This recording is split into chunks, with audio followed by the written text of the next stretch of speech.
I work in health technology and I run a company called Collider Health, which accelerates innovation in the health space, and I build ecosystems for sustainable change, working with government, corporates, third sector, SMEs.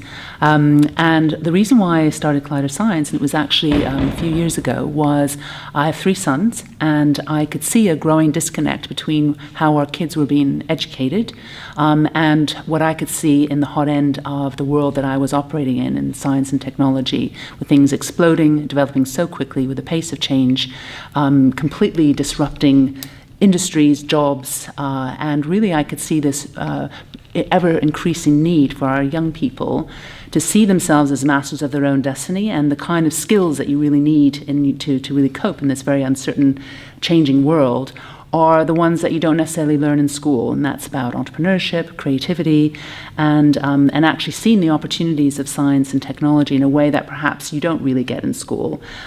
So that was the reason why I set up Collider Science, and I just felt science and technology needed to be seen in a different way, and I felt to be a bit more, I guess, inspired, by what we're seeing in the hot end of all the developments that we're seeing today play out in technology industries coming out.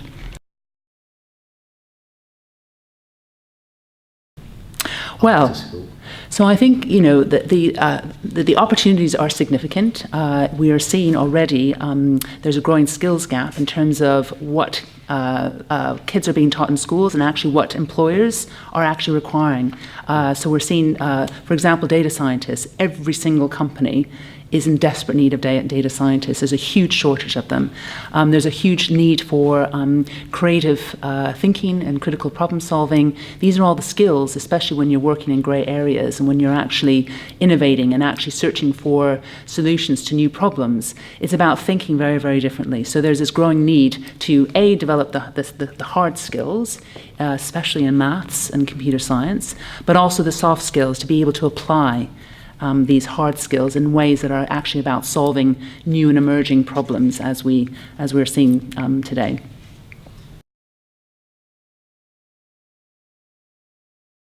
Diversity is important because it's connected with power. At the moment, we see a lot of power in the hands of white men.